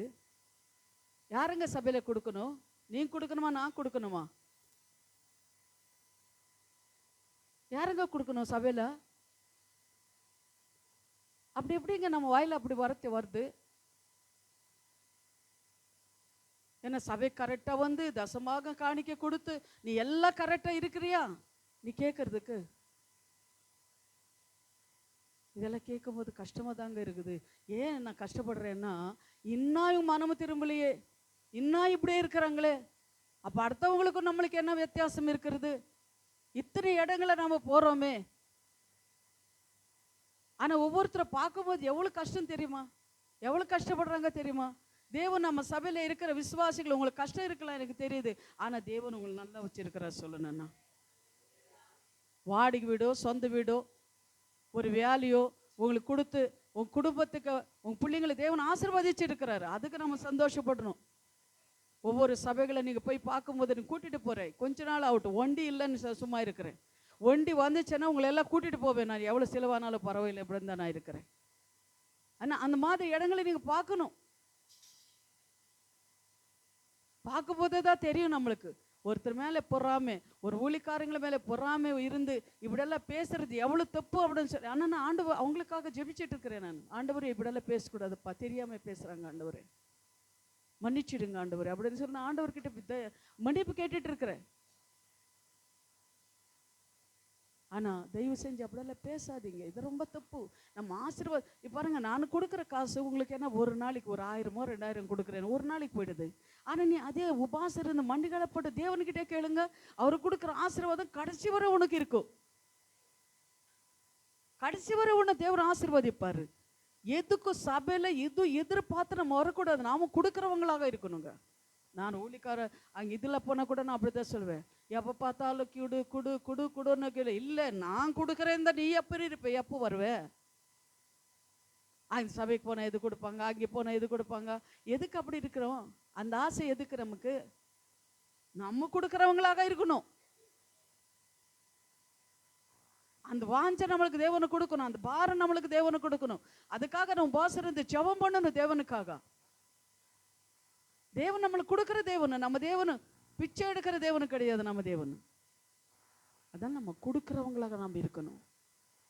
நம்ம ஜெபிக்க நல்ல ஆண்டவர் பாதத்தில் உபாசறது ஜெபிங்க, கண்டிப்பா அவர் என்ன பண்ண கொடுக்குறாரு உங்களுக்கு. அதனாலதான் இப்ப சொல்றாரு, சாபத்தை ஆசீர்வாதத்தை மரணம் ஜீவனும் உனக்கு முன்னாடி நான் வச்சிருக்கிறேன், எது வேணும் உனக்கு தேடு, அதை தேடு, அதை பெற்றுக்கோ அப்படின்னு தான் சொல்றாரு. நம்ம என்ன பண்ணணும்? நல்லதே தேடணும், நல்லதே பெற்றுக்கொள்ளணும், நல்லபடியாக இருக்கணும். அடுத்தவங்களுக்காக நம்ம ஜெபிக்கணும், அடுத்தவங்களுக்காக நம்ம பாரத்தோட ஜெபிக்கணும், நம்ம கொடுக்குறவங்களாக நம்ம இருக்கணும். நம்ம என்ன எத்தனை வருஷம் இந்த உலகத்தில் இருந்தாலும் ஒரு நாள் நம்ம போகணும். அந்த இடத்துல போகும்போது எல்லாம் அங்கே சேர்த்து வைக்கணும். நம்ம எல்லாம் அங்கே சேர்த்து வைக்கணும் இருக்கு. இந்த உலகத்தில் நீ சேர்த்து வச்சு என்ன சேர்த்து வச்சிருக்கிற? போயிட்டு இருக்கிற என்ன பண்ண? காலையில் சாயந்தரம் என்ன பண்ணியிருக்கிற? ஒழிச்சிட்டே இருக்கிற. என்னதான் சேர்த்து வச்சிருக்கிறீங்க சொல்லுங்க? யாரில் எல்லாருக்கும் சொல்கிறேன், என்னதான் சேர்த்து வச்சிருக்கிறீங்க? ஒரு வீடு சேர்த்து வச்சிருக்கிறீங்களா? அந்த வீடு உங்க கூட வருமா? என்ன வரும்? நகையை சேர்த்து வச்சிருக்கிற, அந்த நகை உங்களுக்கு கூட வருமா? இன்னைக்கு இருக்கிறவங்க நாளைக்கு இல்லை. என்ன நம்ம சேர்த்து வச்சிருக்கிறோம்? எதுக்கு இதெல்லாம்? இருக்கிற வரை இருக்கணும். எது இருக்கிறதுக்கு? ஒரு வீடு, ஒரு சாப்பாடு, வஸ்திரம், இவ்வளோ போதும் நம்மளுக்கு. அவ்வளோதான். எங்கேயாவது ஊழியத்துக்கு போனான்னு ஒரு கார் நான் கேட்குறேன் ஆண்டவர்கிட்ட. அதனால நம்ம என்ன பண்ணக்கூடாது? கொடுக்கணும்னு சொல்லி கொடுக்கணுமே. சபைக்கு கொஞ்சம் ஒரு அம்மா சொன்னாங்க, அந்த சபைக்கு போனால் அரிசி கொடுக்குறாங்களா, பருப்பு கொடுக்குறாங்களா, காசு கொடுக்குறாங்களா, வீடு கொடுக்குறாங்களா? உங்கள் அப்பா கொடுக்குறாரு போனேன் நான். அங்கே போன வீடு கொடுக்குறாங்களா, சைடு கொடுக்குறாங்களா, உங்கள் அப்பா கொடுக்குறாரு போ அப்படின்னு. அப்படி அங்கே போய் இங்கே வராதுன்னு எப்போ 2-3 வாட்டி சொல்லியிருக்கிறாரு அந்த அம்மா என்கிட்ட சொல்லியிருக்கிறாங்க. கேத்லிக் சர்ச் இருக்கா, அங்கே போனால் அவங்க சைடு கொடுத்துருக்காங்கம்மா. மாதம் என்ன பண்ணுறாங்களா, அரிசி பருப்பு எல்லாம் கொடுக்குறாங்களாம்மா. அந்த பிள்ளைங்களுக்கு கல்யாணம் ஆச்சுன்னா இவங்களே செஞ்சு கொடுக்குறாங்களாம்மா. அப்படியம்மா நீ அங்கேயே போம்மா. இன்னொன்று வீடு கொடுக்குற சைடு கொடுக்குறாங்களா, போம்மா அங்கே போம்மா அப்படின்னு. இந்த ஆசை பாருங்க, இந்த ஆசை யார் இந்த ஆசை கொண்டு வருது? பிசாசு தான் இந்த ஆசைகளை கொண்டு வருது. எதுக்காக நம்ம தேவனுக்கிட்ட வரோன்னா ஆசீர்வாதத்துக்கு வரோம். மனுஷனு கொடுக்குற ஆசீர்வாதத்துக்காக வேண்டாம். தேவனுக்கு கொடுக்குற ஆசீர்வாதத்தை நம்பி நம்ம வரும்போது தேவனு ஒரு நாளும் நம்மளை கைவிட மாட்டாரு. ஒரு நாள் அவர் கைவிடுவான். அவர் பிச்சைக்காரர் கிடையாது. அவரை கொடுத்து ஆசீர்வதிக்கிற தேவன் அவரு. நம்ம தேவனுக்காக நம்ம கொடுக்கும் போது தேவன் நம்மளுக்கு கொடுக்குறாரு. ஊழிக்காரன் கொடுக்குறாங்க, இவங்க கொடுக்குறாங்கன்னு சொல்லி நம்ம எதுக்கு வரணும்? வரக்கூடாது. அது கேட்குறதே தப்பு. நம்ம அதை நினச்சி பார்க்குறதே தப்பு. அப்படி எண்ணங்களோட யாராவது வந்திருந்தா தயவு செஞ்சு திரும்பிக்கோங்க. அப்படி யாரும் நம்ம சர்ச்சில் இல்லைன்னு வச்சுக்கோங்க. அதனால அப்படி நம்ம நினைக்கக்கூடாது. இதெல்லாம் பெரிய சாபமும். இப்படியெல்லாம் நம்ம பேசக்கூடாது. தெரிஞ்சா பேசணும், தெரியாமல் இருந்தாலும் இது யாரை தவறு செஞ்சாலும் தேவன் பாதத்தை ஒப்பு கொடுத்துடணும். தேவனே எனக்கு தெரியாது, இவங்க செய்கிறாங்க, அப்பா அவங்கள ரட்சிங்க, அவங்கள பாதுகாத்து கொள்ளுங்க ஆண்டவரே, தெரிஞ்சோ தெரியாமலோ செய்கிறாங்கப்பா அப்படின்னு சொல்லி நம்ம மன்னிப்பு கேட்குறவங்களாக இருக்கணும். அல்லேலூயா. அப்படி செய்யும்போது கர்த்தர் நம்மளை என்ன பண்ணாரு? நம்ம ஊழித்து ஆசீர்வதித்தாரு. உங்கள் குடும்பங்களும் உங்கள் பிள்ளைங்களும் கூட தேவன் என்ன பண்ணுறாரு? ஆசீர்வதிக்கிறவராக இருக்கிறாரு. நம்ம ஒவ்வொரு காரியங்களும் நினச்சி பார்க்கணுங்க. ஒவ்வொரு காரியங்களும். ஏன்னா ஆண்டவர் சொல்லியிருக்கிற ஞானம் நம்மளுக்கு இருக்கிறது. அவர் கொடுத்திருக்கிற ஞானத்தினால யோசனை பண்ணணும். பொறாமைனால எது வேணாலும் நம்ம சொல்லிடலாம் அப்படின்னு நம்ம சொல்லக்கூடாது. அது ஆத்திரப்படக்கூடாது நம்ம. ஏன்னா தேவன் ஒவ்வொரு காரியங்களும் பார்த்து கொண்டிருக்கிற தேவனாக இருக்கிறார். ஹல்லேலூயா. சரி, நெக்ஸ்ட் வாரம் நம்ம பார்க்கலாம். இப்போ நம்ம எல்லாம் எழும்பி நின்று ஸ்தோத்திரம் ஆண்டவரே. கர்த்தாவே ஸ்தோத்திரம்.